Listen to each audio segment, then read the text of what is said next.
บายดีและสวัสดี FC ทุกท่านที่ติดตามรับชมมื้อนี้เฮาสิออกไปให้นะมื้อนี้เอาอันต้นมะม่วงแล้วก็ต้นมะพร้าวแล้วก็อันนี้ไปปลูกนะใหม่เลี้ยงนอกครับใหม่ยังก็ลืมนะนางมุกแม่แตงโมไปมื้อนี้ส่วนแตงโมบ่ได้ไปมื้อนี้ไปต่อนะเมื่อคืนนี่ก็ฝนตกได้เมื่อคืนนี่ตกแห้ง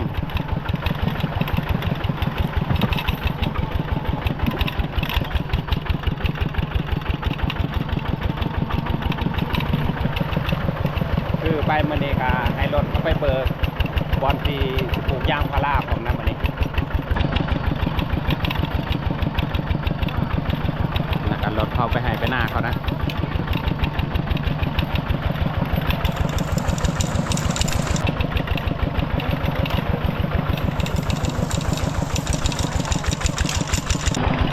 ทางเขาให้เลยนะ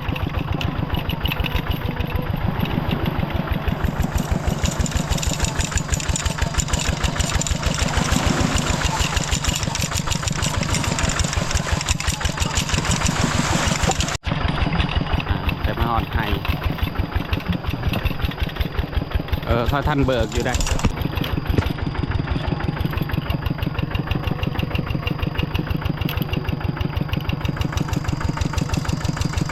รถเขามาจอดผ่านแล้วเขาที่เบิกกันนี่หายมือวันนี้เขากลับมาหอดไห้นะรถเขานี่ก็มาเบิกกันนี่หายสิปลูกยางพาราอยู่นี่แล้วก็ปลูกต้นไม้กินหมากเลยแถวนี้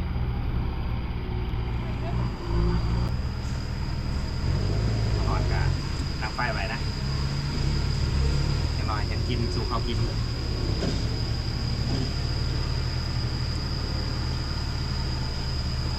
ซื้อสีนมาพูดหนึ่งมันนี่สินงัวพูดละแซนกีบเขาขางัว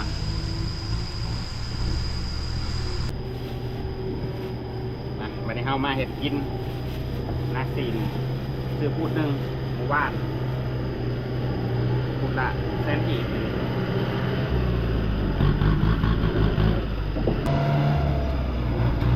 เกียร์มัน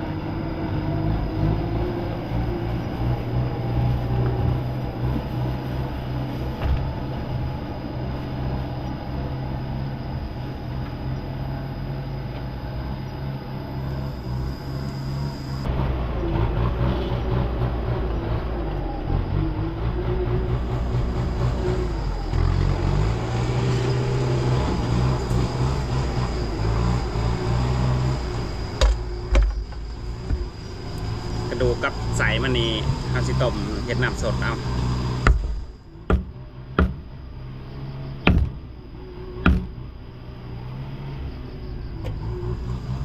สีนนี้เขาสิมาฝักหัวนะเพราะว่ามันโบราณมันได้อย่างมันพอกินฝักเขากันกับหัวเขากันกับใสมันเลย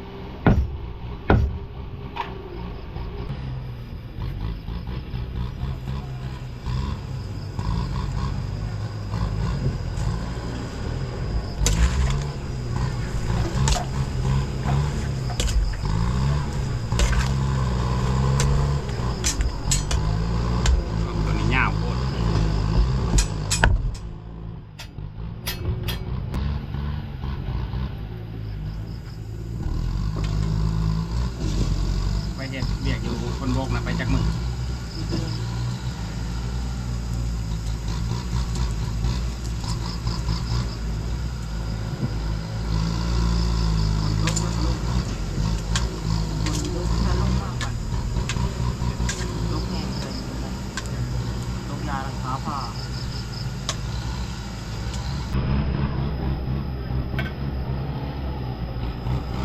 สุดเลย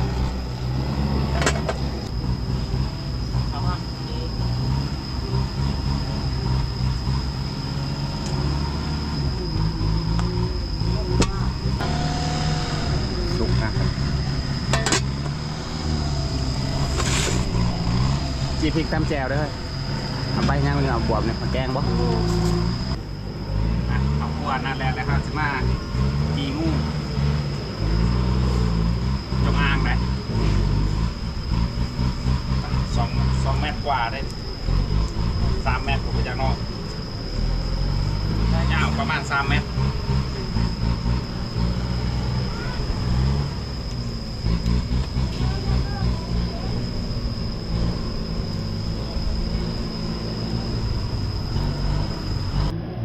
จงอางตัวใหญ่เลยได้ปะนี่ยาวประมาณ3 เมตร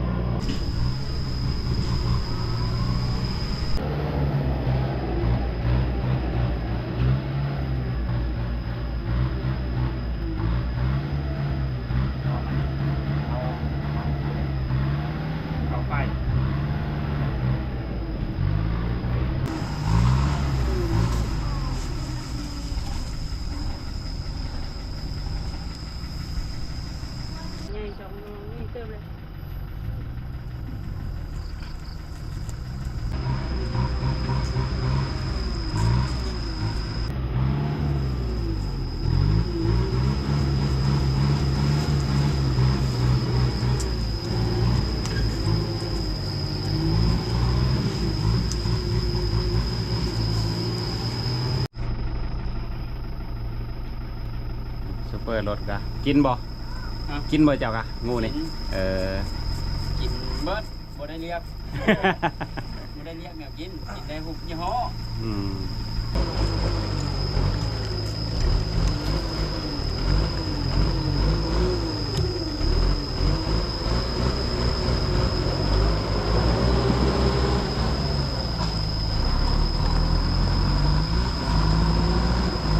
ดีแล้วเฮาสิมาน้ำต้มนะบัดนี้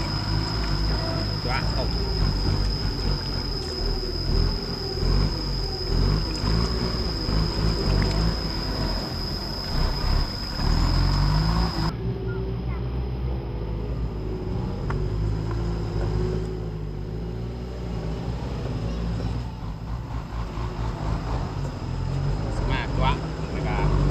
ตัดก่อนต้มใหญ่เด้ตัวนี้นะ2 โลกว่าประมาณ2 โลครึ่งนี่แหละ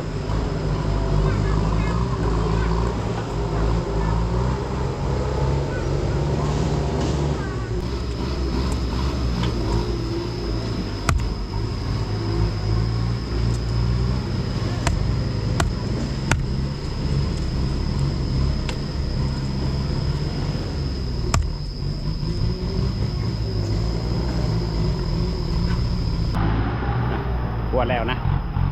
มาต้มไปนี่พาน้ำเดือดซะก่อนต้มงูมือนี่ใส่สมใบมะขามนี่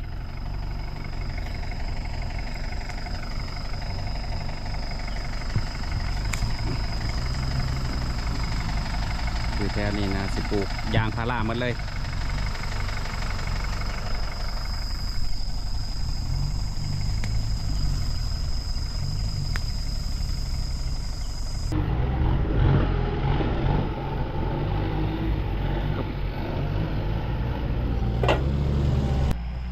อันนี้ได้เห็นยังสันนี่บอก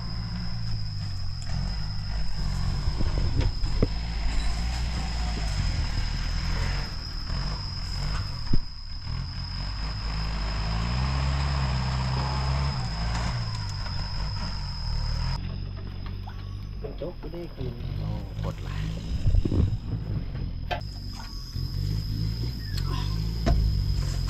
โอ้ ลายเอาตะโลนะอันตรายนะ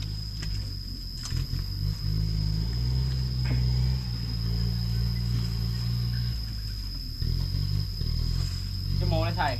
2 โมงอีกโคมเยอะเข้าเลยเนาะ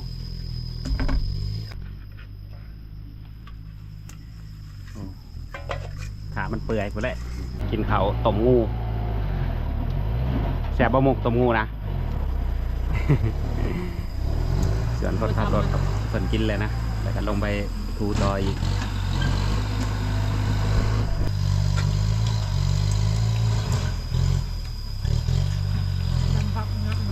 เปื่อยคักเลยเนาะ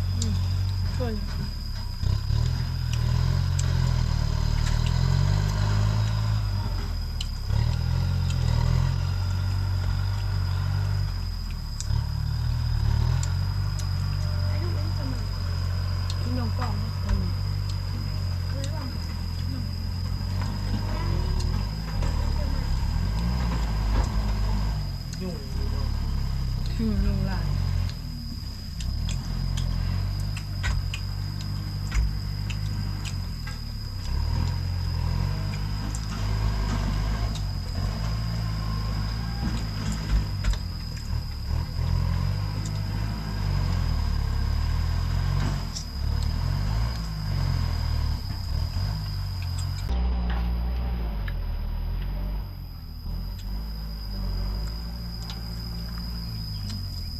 แซ่บบ่มักกินงูซ้ำ ตอนนี้เขาก็กินข้าวกินน้ำแล้วนะบัดนี้รถเขาก็ทู่ให้แล้วบัดนี้ เขาก็เมื่อเลยนะมีแต่มือหน้าเสเอายางพารามาปลูกใส่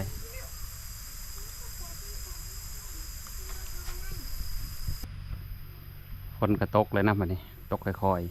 ๆโอ้แต่ฝนกระตกนักแล้วบัดนี้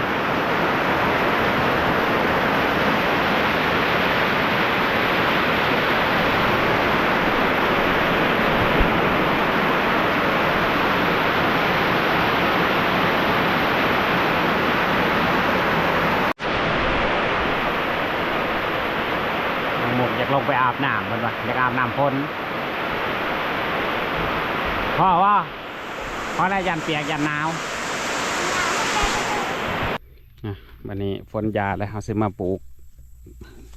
เบียร์ใหม่นะน้องใหม่มันก็ปลูกมุกมาเชื่อนะนี่นะแม่เนี่ยถอดเกือบใหญ่แท้ ยางไว้อยากได้แล้วกินดินติดนี่นะมะพร้าวปลูกเรียงกันอยู่ดีเลยส่วนแม่แตงโมสิปลูกพริกเสือจอมโพนนะว้าติดเสียม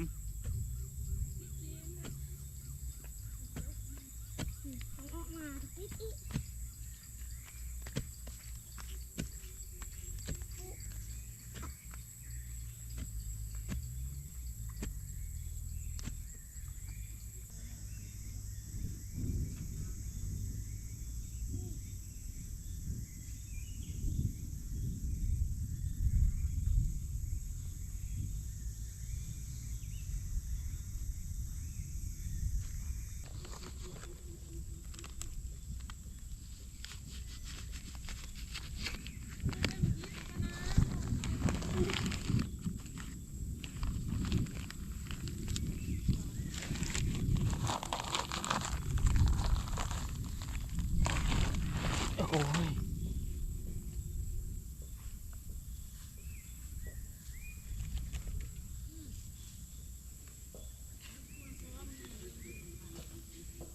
ส่วนหมกก็แม่ปลูกพริกโอ้หมกเพิ่นก็อยากปลูกได้เพิ่นกะฝนใหม่แล้วมันที่แหละปลูกแล้วฝนตกใส่เลย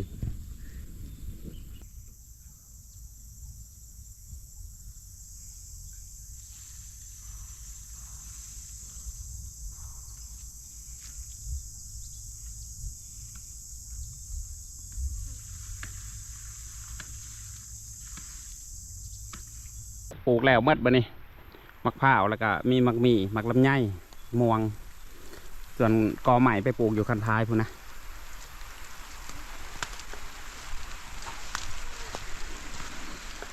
ทำแหละสิเมื่อแล้วบัดนี้